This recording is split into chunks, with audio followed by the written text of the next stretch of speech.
Hello and welcome to a very special Happy New Year edition of the Big Rican on Sports podcast. I am your host. I am the Big Rican. Today is Saturday, January the 1st, 2022. And to paraphrase and talk about a scene in my wife's favorite show, Supernatural. No, I didn't hear Heat of the Moment this morning. It's not the same day. It's a new year and hopefully a much better one. So first thing I'm going to do is bring in my friend JC Blue Note as my co-host on the Wise Guys show. And this is a Big Rican show. So he's just a guest today. Jim, Happy New Year. Happy New Year, Mike. How you doing, buddy? I'm doing great. And as you can see, I'm geared up for 5 p.m. I'm geared up for 6 p.m. Nice. But somebody else is geared up for 5 p.m. too. Check this guy out. Get him off the green screen. There we go. Say hi, Jim. Say hi.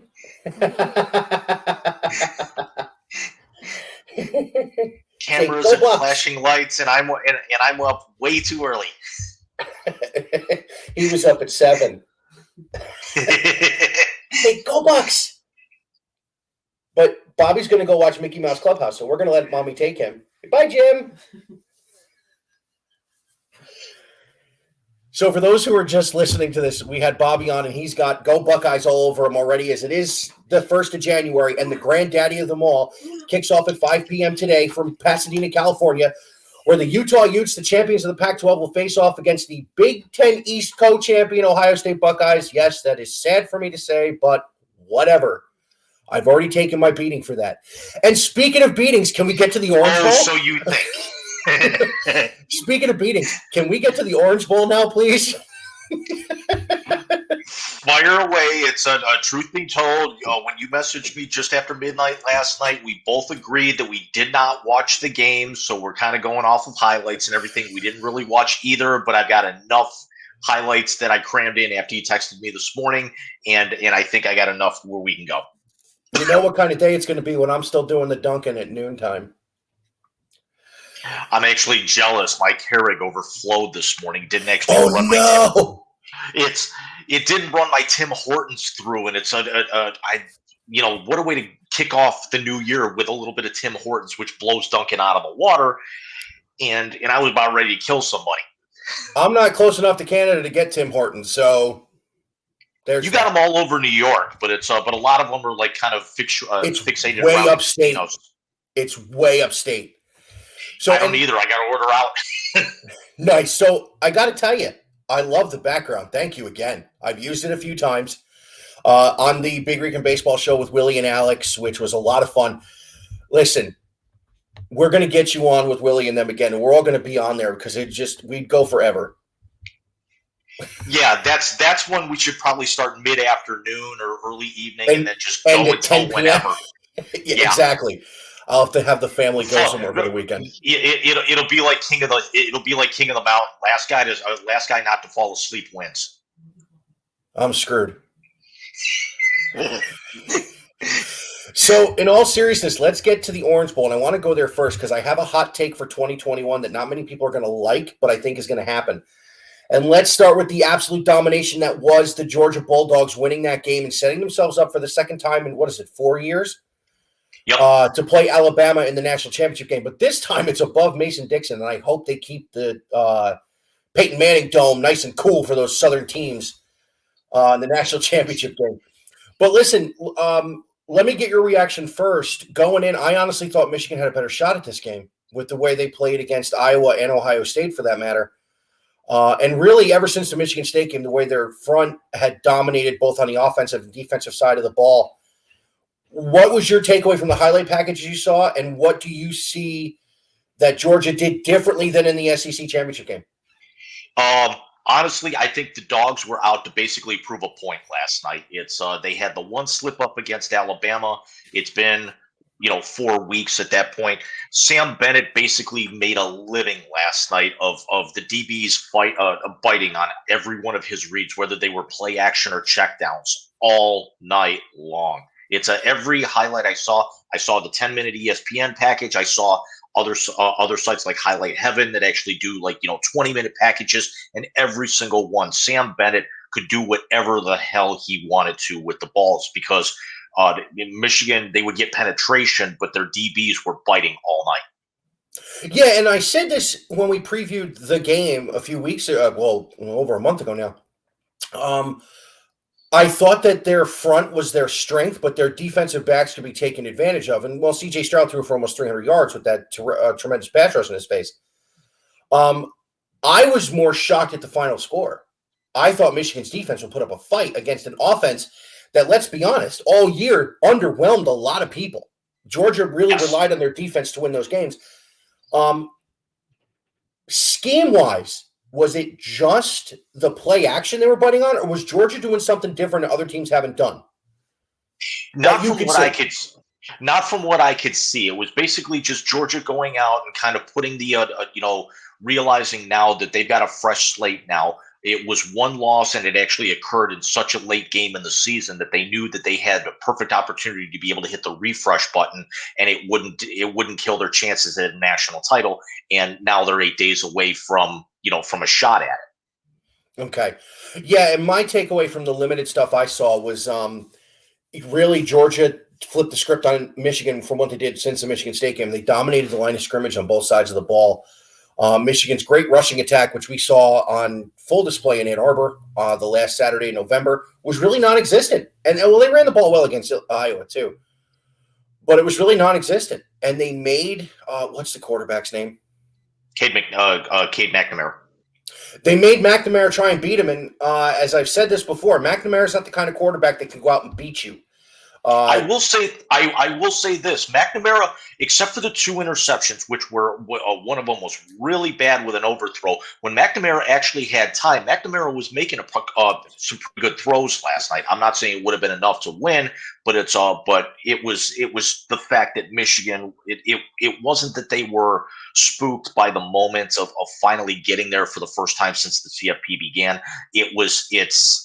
It's more so that Georgia was just that damn good. Yeah, and I thought so too, because I watched the quick ESPN highlight, and what I saw was just a better team on the field. So Georgia punches its ticket late last night from the Orange Bowl. Let's go to the first game, which is one I thought really would have set the world on its ear had it come out the way everybody wanted to, because no one outside of that state likes the University of Alabama. I was most shocked that they ran the ball 10 times down Cincinnati's throat in that first drive. I was shocked. Yes. Especially with the Heisman Trophy winner under center. I figured they'd want to have Bryce Young show out, but you got to give Saban credit. He did it again. He dissected an opponent he had a month to prepare for. Well, basically a month. And Bama made this a laugher. It wasn't even close. What did you see? At the very, very end of the telecast and all the highlight packages, Brad Nessler even said it. He is now 36-0 against coaches he has faced for the first time. I don't like that stat just because I don't either, but still, actually making that go from 35 to 36 in a national semifinal is saying something. I mean, that is saying something, but I will say this. Remember, Fick was on Urban's staff when Ezekiel Elliott ran 85 yards through the heart of the South. Yeah. And Fick helped design the defense that held down Amari Cooper that night. So I understand it's as a head coach they're doing this. But I love Coach Fick. I'm glad he's staying at Cincinnati. But yeah, so Alabama, Georgia in the national championship game. I probably won't get on to preview the national championship game just because I honestly don't care. Yeah. Listen, when the Final Four came out, you were like, the only way we're going to see somebody besides a rematch of the SEC title game is if Michigan beats Georgia. Didn't happen. I don't care. I would care more if they said they're going to keep the dome open and make these kids play in the cold and Nick Saban lose his mind. But they're not going to do that. So, although if we see that Georgia's up 2 scores, if not 3 scores, early in the second half, everyone's turning that game on. Honestly, at that point in time, I'd turn it off because that's when Georgia normally falls apart. You know what? That's true. You feel that you're jinxing it. Yep. I would just be done because I'm looking at it going, well, Kirby's up 3 scores. Yeah, it's about time for old Nick to do whatever he wants to now. Right. It's like it's like us the last few weeks with the Browns. They stink, and then we shut the game off, and now they mount the comeback. Don't get me started on last week. Okay? Yeah. Just don't. Because I basically was ready to throw hands with people on Twitter this week. 2 of the 4, let me just say this. We're going to touch on the Browns and the Cavs today, but I will say this. 2 of the 4 were egregiously missed DPI calls. Egregiously missed. Oh, without a doubt. And let me go ahead. I have posed this question to one of the guys I was ready to throw hands with. I sent him a DM and I said, "What's your solution?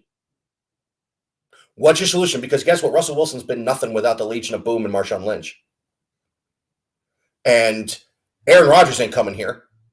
You don't have enough draft capital or talent to trade to keep a good team and get a big name. Let the guy play another year when he's healthy. Let's see.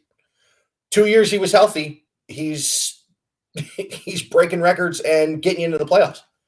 Alex Van Pelt even said on to the media this week yesterday that yesterday that the harness on his shoulder is affecting his throwing motion, which is what we thought about originally when it happened. You and I talked about that. I think it was the second. It was in the What's in the Box episode. We talked about that. Yes, it was. Yep. So here's my hot take that a lot of people may not like. And I say this because it makes a lot of sense. And I know there's one person when I say this is going to want to kill me, and that's Alex, our buddy from row 7. I think last night was Khaki Pants' last game in a Michigan sideline, and he will be hired as the head coach of the Chicago Bears next season. Ooh, that could be interesting. Especially with the fact that if I'm Harbaugh, that one win just rewrote the narrative because the media is stupid. Oh, he finally beat Ohio State. He's 1-5, bro. Pump the brakes. I know you don't like me saying that, but it unfortunately it's the truth. But he played for them. Nagy is an absolute aberration. And as much as it pains me to say this, I think he could be good for Justin Fields. Fields would be the most talented quarterback Jim Harbaugh has had since Colin Kaepernick. And I'd say Fields is a better thrower of the football than Cap. At the very least, it would be entertaining to see a Michigan guy coaching a Buckeye. Yeah, it really kind of would, wouldn't it? At the very, very least. Because he doesn't have to, unless Rodgers retires, he's not going to be expected to get you to the playoffs, No. in year 1, year 2, year 3. Just make them competitive. Yeah, and here's the thing. Think about it. It was a 3-year arc in San Francisco before he played in that Super Bowl. So listen, the Bears have a lot more problems than their head coach. Their offensive line is Swiss cheese. Their defense is very good, but unfortunately it's getting older. Their skill players don't want to be there. And they're going to blame all this on Justin Fields, which is crap. You and I both know that. But let's also keep one other thing in mind. Of the 4 teams in that division, Chicago's actually the one that's got the most upside, if you can actually believe all this, because the Lions aren't going anywhere. No. And then Cousins and Favre are just old, and they're not going to be around very much longer at all. You said Favre. Favre. I'm thinking about the tribute we're going to make later. Rodgers, you know what I mean. Yeah, I knew what you meant, but I had to say it. Red Favre. So let's get to this afternoon, and let's get to a Rose Bowl that, as you see, I have on the long sleeve commemorative shirt, says 2019 Rose Bowl game champion, and the Nike locker room hat, which my wife is hoping they don't win so I don't buy any more gear, which I will. But let's get to it. Let's get to a Utah team that beat soundly twice, one of the 2 teams Ohio State lost to, and Ohio State going into this game without the projected 1 and 2 wide receiver in this upcoming draft, and pieces on the offensive line and pieces on the defensive line. So how much of Utah have you watched, and how much of Utah have you read? Diddly squat. Okay, so A and B. Let me tell you what I focused on with them, and I focused on really the offensive side of Ohio State's ball and the defensive side of Utah's ball. Mostly because I think Ohio State's defense has such little to be desired right now. They just got to tackle well today and hope that C.J. Stroud and Travion Henderson can put up some numbers. Let's focus on a positive on the Buckeye side, and that is they didn't lose their number one wide receiver. Jackson Smith and Jigba led the team in catches and yards. And I think he was second in touchdowns to Olave. So you're putting in Julian Fleming, who was a top wide receiver in a class 2 years ago. You're putting in Emeka Ibuka, who was a top wide receiver in a class last year. You're putting in Marvin Harrison Jr., who's a top wide receiver from last year's class as well. To go with JSN, you have your Heisman semifinalist under center still. You have your breakout true freshman running back behind him. This is going to be a lot for Utah to handle. Plus, Jeremy Ruckert's playing. I don't know if you saw that. Yes. Yeah, he's playing. He decided to stay and play the Rose Bowl. He's one that actually decided. He's one that actually did. Yeah, and listen, I don't blame these kids. As a matter of fact, Nick Creedy's our buddy from school, and I were talking about this last night. And people were saying, oh, it's a travesty that they're not playing in the Rose Bowl. It's the Rose Bowl. And I said, well, this all changed when the combine and pro days became more important than game film to the NFL. Yes. So this isn't on the kids. This is on the next level. I agree with that, but let's call a spade here. Really, nobody outside of the state of Utah or Ohio State, even though it's the Rose Bowl, nobody gives a good damn about this game. You know what? I really believe that too, with one exception. This has been the highlight game, whether it was O.J. Simpson's USC Trojans and Woody Hayes' Ohio State and Archie Griffin Ohio State Buckeyes. People cared about this game 40, 50 years ago when it was box scores and TV highlights, maybe. Right. It's still the Rose Bowl. It is. So it's still going to have a decent audience. It's a great view. I wish Gus and Joel were on the call instead of Fowler and Herbstreit. No offense to either one of those boys, but I also hope Gus and Joel are the voices of the next NCAA football game. Your lips to whomever's ears. You know, because if you remember, it was Brad Nessler way back when with Herbstreit and Lee Corso. And you would do the little things before the games, and Corso would put on Brutus and everything. Oh, it was great. Yep. Side note, how about Goldberg on game day? Goldberg was the guest picker yesterday. Like Bill Goldberg? Bill Goldberg. Get Bill Goldberg off my TV. Seriously, how is the guy 56 years old and they're still giving him a contract to wrestle in the WWE? But then again, I don't care. I only watch AEW. Frank Adam and myself just actually dropped, several $100s on tickets for Johnny Gargano's eventual debut in Cleveland next month. Oh, are they going to be there? Oh, nice. Yeah, they're going to be. Yeah, they're going to be at Wolstein on the 26th. Oh, and it's at Wolstein? Yep, because they don't actually draw enough to actually sell out the queue right now, and actually how they have it set up is the entire end zone. One side's going to be completely covered off for the stage, and then where we are is what they call the hard camera side. So what you see on TV is where they film it. Will they actually clear out an entire section and all the upper deck seats behind it?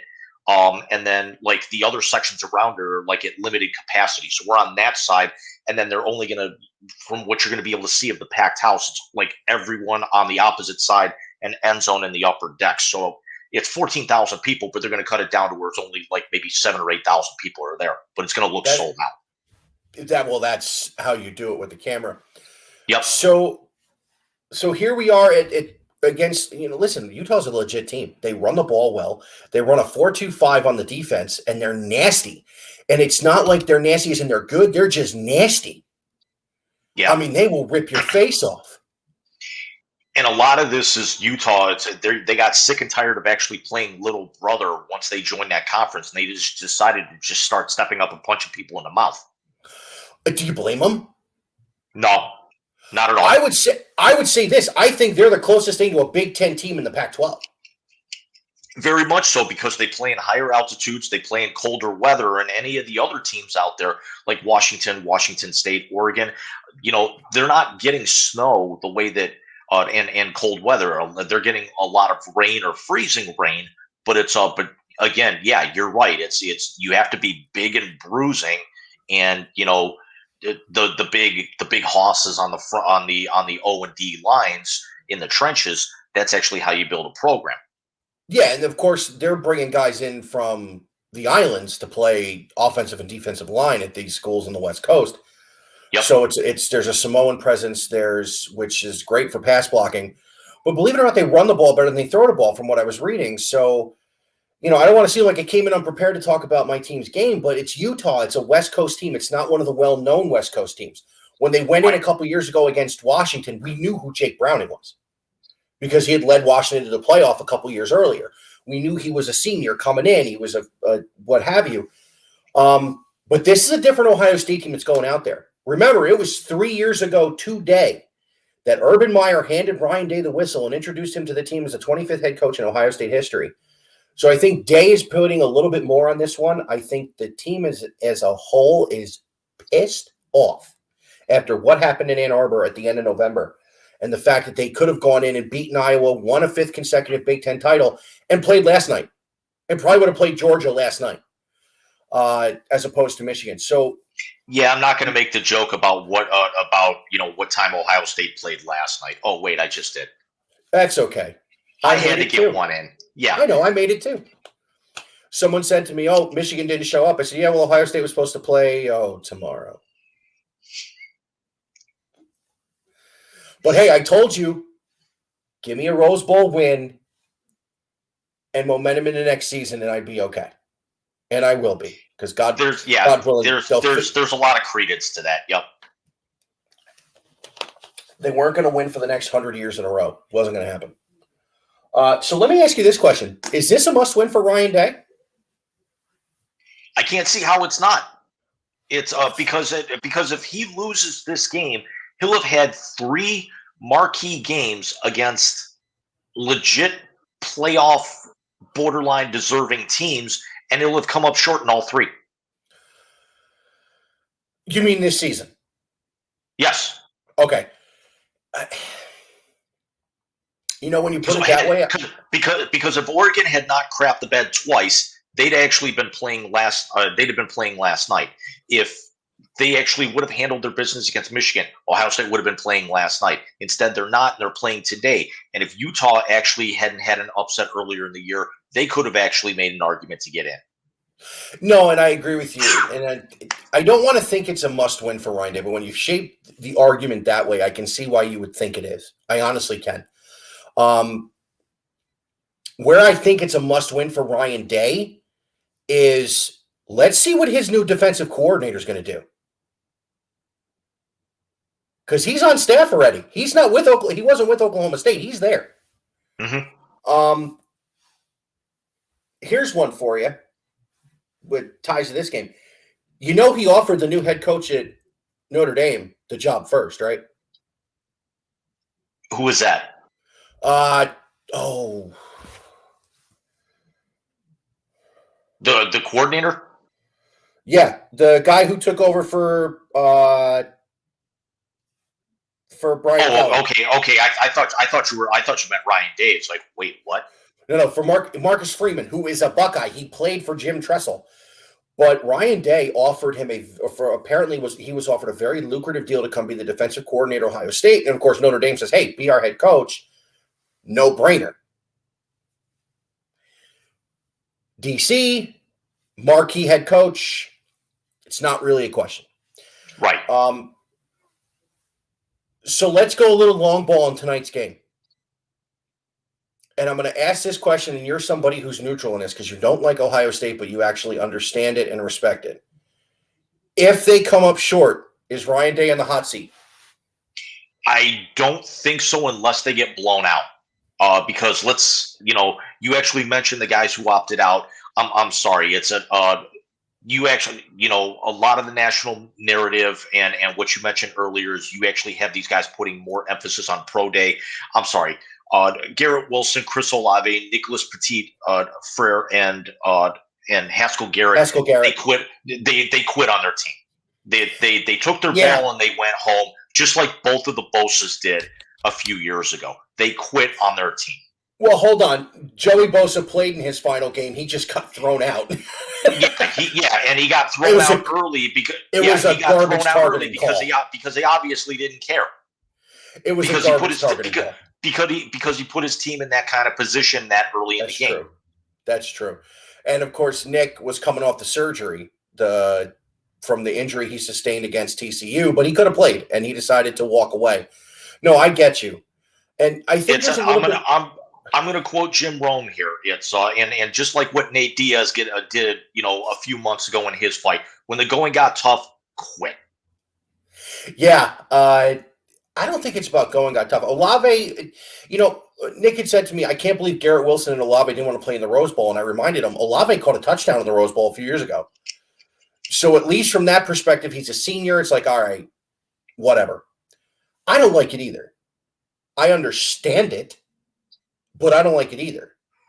And to the point, I understand it where, again, the next level where you are going to make your living to get your family set up, there is more emphasis on doing things in shorts and T-shirts than there is in people watching game film. There's no reason to do it now.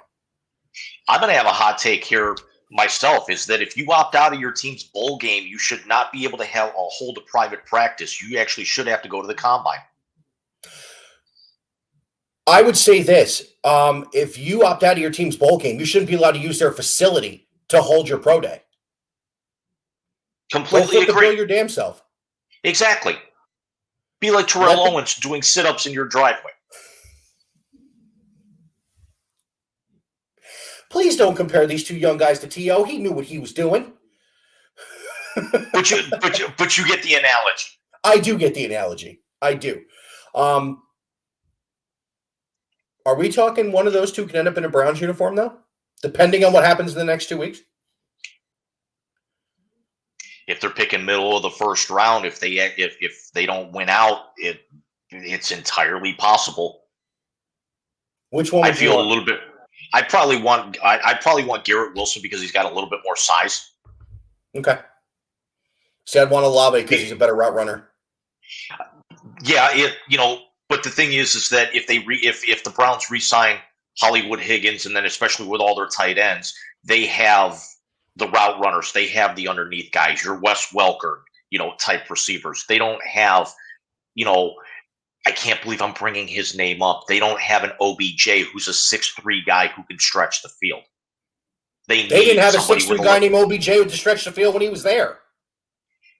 But again, you know where I'm going with it. They need somebody who can they need somebody like a Josh Gordon, minus all the headaches, of course. And both of these guys have their heads screwed on straight, but they need somebody with some length who not only can stretch the field, but also have the height to be able to go up and get the ball. I agree with you. And they don't have that right now. No, they don't. And I was laughing because you said headaches and Josh Gordon. The first thought I had was, he doesn't get headaches. And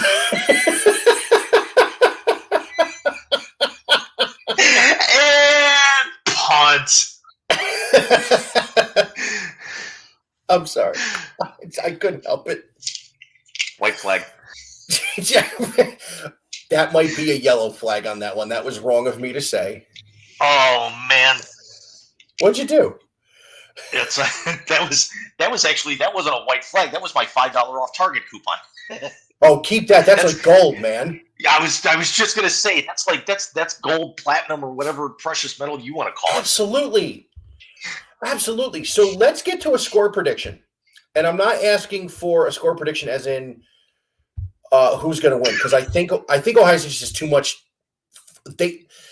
Utah hasn't seen this kind of firepower, because even with the top two wide receivers out, like I said, you're replacing it with all 5 stars. One of whom has a Hall of Fame pedigree, same name as his daddy. Yeah. And you didn't lose your top wide receiver, you didn't lose your running back, and you didn't lose your Heisman finalist under center. Speaking of the Heisman finalist under center, sir, did you want to drive to New York City with me and just punch Desmond Howard in the face? I might have missed this. You're going to have to fill me in. I'm not asking as someone who can't stand Ohio State. I'm asking as a journalist. I believe the line was a guy was standing between C.J. Stroud and the defensive end from Hutchinson. the defense. Yeah, and Hutchinson from Michigan, and Desmond Howard was standing there, and Hutchinson's being interviewed. And the guy said, "Hey, he's blocking you better than your O-line did." Middle of the Heisman presentation. That's a Michigan guy getting a shot in where he can. But here's my question. How pissed would Desmond Howard have been if a few years ago, when Jabril Peppers was there, somebody would have said something to the regards of, "You shouldn't win this, you can't beat your rival."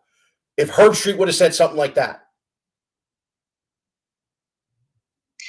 Yeah, I could actually see that. The other difference is that, there's a reason why Herb Street is in the booth and Howard's on the pregame because of things like that.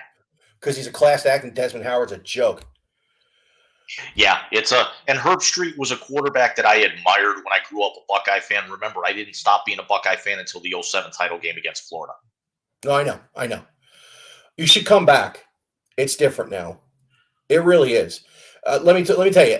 I've been a Buckeye fan. Yeah, it's even more elitist. Yeah, sure. That's not something I want to be a part of. No, hold on. Fans like me, it's not. You know that. I can look you in the face and tell you this straight out. I took my beating from you because of the last game because they deserved it. They got their rear ends handed to them. But no, you should come back for one reason and one reason only. And you know what that is? You ready for this? To be a yearly analyst on your show. No, we'll still do this whether you do it or not. This is too much fun with you. Yeah. No, because honestly, outside of morons on Twitter, which you get with every fan base, I've seen a lot of love out there with these guys. You see a lot of people doing a lot of the good things. Listen, the schmucks back when they played against Urban in that championship game that were running their mouth, I wasn't one of them. I knew Florida was going to be a tough out. I personally think that Florida shouldn't have been in that game, but that's just me. I think it should have been a rematch of the game of the century from a few weeks earlier because number two only lost to number one in a 3-point game in number one's house. Yeah, but also that year, Florida basically went through everybody, and the only loss on their schedule, I want to say, was either LSU or Auburn, who was another team that was in the mix as well. Oh no, and I get that. And they were not actually going to they were not going to run that back 4 weeks later. I'm sorry. Well, a couple years later, they ran it back at 6 weeks later. Yeah. So I think Ohio State wins tonight. I honestly do. I think Utah hasn't seen this much firepower on offense this year. For as good as Oregon was, they were not as explosive. I think Ohio State led the country in explosive plays this year in the passing game. And, of course, Travion Henderson's a home run hitter out of the backfield. I think they score 35 points. I think it's going to end up being a close game, 35-28. But listen, Ohio State walks off with the roses tonight, in my opinion. Are you in agreement, or are you going to go against me just because? No, I actually do have an agreement. Utah is not the little sister anymore. But Agreed. It's even though they're a little bit more cohesive because they don't have things hanging over them. And I think the reason why Oregon's not playing in this game is number one, Thibodeau not playing in both of those games, and then also the Mario Cristobal. Is he going to stay or is he going to go hanging over the entire program for much of the second half of the season? I think Ohio State, even without those four guys, is just a much, much better and more complete football team. And quite honestly, they are pissed off. Agreed. I think that's the biggest. This is actually going to be fun. This is going to be a la like George St. Pierre and Nate Diaz or like Nate Diaz and Conor McGregor. This Utah is just, mad at the world, and Ohio State's got something to prove. And I wouldn't be the least bit surprised, even though they haven't played each other, really in years, maybe decades for all we know. I wouldn't be the least bit surprised a couple of fights broke out tonight, just with the competitive nature. Yeah, because I think Ohio State's anger is a lot of self-loathing for the way they played in Ann Arbor. because they did not play well. Real quick, Marcus Freeman, who we talked about before, who took over at Notre Dame, his first regular season game, September 3rd, in the Horseshoe. Nice. Yeah, where he played for Jim Tressel. He opens his coaching career. Oh, did you hear who his new DC is? No. James Laurinaitis. I was actually watching old Rams highlights, and I'm like, where's the Road Warrior been? His dad passed.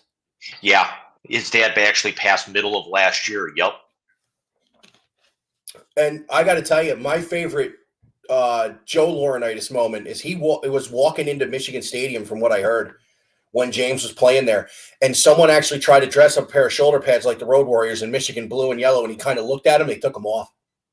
Yep. That is not just urban legend. That is fact. I've actually seen that story confirmed multiple places online. I wouldn't want to piss him off. Even Mike Hegstrand, who was Hawk, yeah. If they can walk up to Vince McMahon and Jim Cornette and Jim Crockett and actually say, we're not going for the finish, and they just wanted to beat people up. My favorite one I read, apparently James was walking through the airport. He was going somewhere on an off week, and he hears behind him, "Animals Boy," and it was Ric Flair. Then again, no. From what we're actually hearing, he's a scumbag. So who, Flair? Flair. Color me shocked. Not everybody's Hulk Hogan with the prayers and the vitamins, Jim. And he wasn't any saint either, brother. Yeah, because those vitamins were anabolic steroids. So, we want to touch on, for everybody out there, we want to touch on a couple things that happened this week in pop culture and current events. And it started the other day with the untimely passing of John Madden, who not only revolutionized video games, but revolutionized. Is that the Madden music? Madden 93. Oh, wow. Well, he revolutionized broadcasting. Still probably my favorite Madden game. Yeah. I like, and this is back to when I was a Jet fan, I like 06 because it was the Chad Pennington, Curtis Martin New York Jets. Yeah.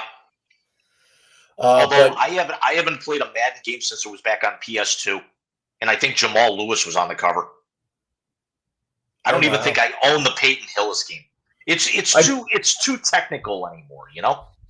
I have 21. I have 20 and 21 for that matter. The Patrick Mahomes and the running back from Baltimore one. Sorry, couldn't help it. Not wrong, but couldn't help it. Yeah, I have those two for the Xbox, and it's just I turned it on. I was playing it this morning, and it's odd to know that there is a world now where we can't hear the bus pull up, and if you wanted to, and we can't hear somebody go boom. Other than Frank Caliendo, of course, who may have done Madden better than Madden. Kind of like Eddie Murphy doing Stevie Wonder better than Stevie Wonder back in the day. And Jay Farrell doing Stephen A. Smith better than Stephen A. Smith right now. I think everybody does Stephen A. Smith better than what Stephen A. Smith does. God, I can't stand that man. But again, revolutionized video games, revolutionized sports video games anyway, and revolutionized the booth. I mean, how long were John Madden and Pat Summerall the soundtrack of our Sundays? Yes.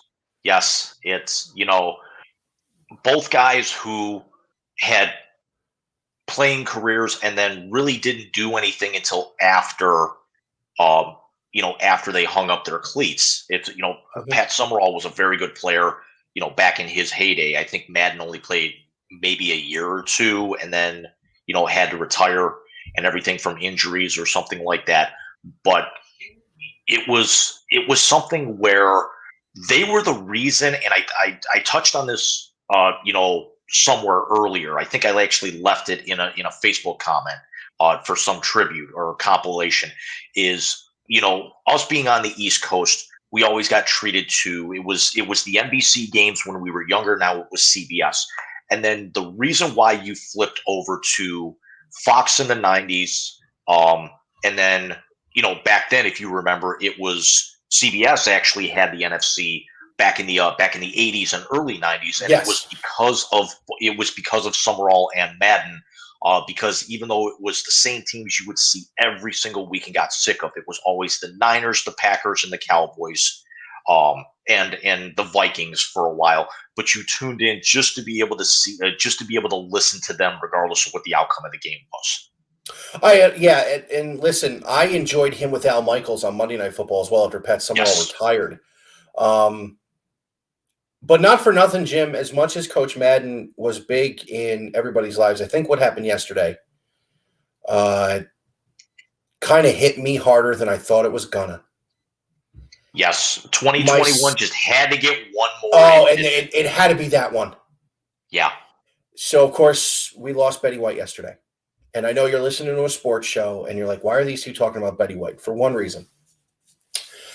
Outside of the Snickers commercial, which was epic. My son asked me one time, he said, Dad, why are we so sarcastic? And when he said he has inherited that gene from me, my older boy. And I said, son, I was raised on the Golden Girls and Friends. And that show, which is where I was introduced to her, because when we were Mary Tyler Moore was already off the air when you and I were born. Right. She was hilarious. Did you see the proposal with Ryan Reynolds and Sandra Bullock? I did not. It's one of those that I've actually had and I've never gotten around to. Watch it, but did you watch Hot in Cleveland? Because that one... I actually was already a cord cutter by then, but I've seen a lot of the clips, especially the blooper reels of her just throwing F-bombs everywhere and just Wendy Malick looking horrified. Well, my favorite thing about that was it was basically the Golden Girls set in Northeast Ohio, and she was Estelle Getty. She was Sophia. Yep. Because remember, she originally wanted to play Blanche. And they wanted her to play Blanche. And because I've watched the interview 1,000 times, B. Arthur wasn't going to do it. Because B. Arthur was originally supposed to be Sophia. Well, and then they flipped it, which was perfect because right. My mother's best friend gives a lot of the looks Dorothy gives. But what had happened was B. Arthur wasn't going to do it. She said, I am not doing another show with another Sue Ann Nivens, who was Betty White's character on the Mary Tyler Moore Show. And Rue McClanahan goes, oh, no. I'm playing Blanche. She's playing Rose. And she goes, oh, this could be interesting. And by the way, Estelle Getty always knocked it out of the park. I still watch that show today. Just what a great show. We're almost 40 years after that show premiered, and it's still outstanding. There'll be times I'll be sitting at work and I'll actually have like Hallmark Channel in the background, just going through my DVR and everything, watching the movie that I missed from the night before, and they'll rerun Golden Girls all morning, and I'll just keep it on. Yeah, we actually had that. I think it was last weekend, Christmas weekend. We had it on, and the episode where they all got the flu. And Blanche says, I treat my body like a temple. And Sophia goes, yeah, open all day and all night to anybody. or the one where Blanche says, do you know what I hate most about the end of a party? And Rose goes, finding your underwear in the big pile. I mean,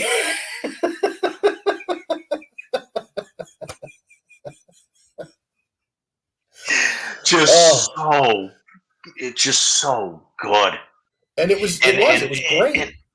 And the irony is anyone who actually, watches YouTube or anything, Watch Mojo, who everybody knows, put up a retrospect of, I think, like the 10 best Betty White moments, and they put it up today. Ironically enough, they had it recorded, and they were going to put it out when she hit 100 in just 2 weeks anyway. I know. She's 4 days before me. She's the 17th of January. Yep. So as I talked about in the open, let's wrap this up because I told Steph it wouldn't be too long. We're at 45 minutes right now. So the next Wise Guy show, January 21st. It's a Friday night. And why did I pick that day? Because it's my 43rd birthday. So we'll bring you that. Jim, I got it, and I'm going to jump in with this. And I know we got cut off last time with Bobby had a rough night. Your first video was awesome. And Thank you. Becky Hammond should take Pop's job. Never mind this team that she's coaching now in the WNBA. She should take Pop's job when Pop wants out. I agree. I brought it up in the video is that Pop's only got 1 more year on that contract. He's going to be 73 years old by the time that ends. And she should have actually had the head coaching job in either a WNBA or an NBA team. And it was right there for the taking. And then the Trailblazers went to Trailblazers. And if you want to read more about that, go catch the video or go read more about it. jcbluenote24.blogspot.com. I actually kind of break it down a little bit more about how that actually happened. Yeah, and the other thing I'm going to say is the only other place I would want to see her land as far as being a pillar of basketball is when Gino Auriemma decides to hang him up, have her take over UConn. That could be a lot of fun. Either her or Taurasi. I think Becky Hammond a little bit more than Taurasi. I think Taurasi would be, the sentimental hire because she won 4 national championships there. It's was a part of the record-setting team and everything. But Hammond's not just one of the best assistants. Hammond's got the potential to be one of the all-time greats if everything falls her way. And she's given me absolutely no indication that she's not going to excel. And people also forget she's taking over for Bill Lane Beer, who got the Aces to 3 straight WNBA conference finals and has got 3 championships in his career as well. Yeah, who would have thought one of the bad boys would coach a women's NBA team and be good at it?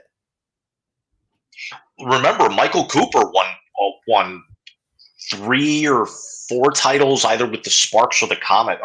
With the Sparks, because Van Chancellor was the coach of the Comets when they won their 4-peat to open the league. Yeah, I remember that too because I went to Rockers games. Yeah.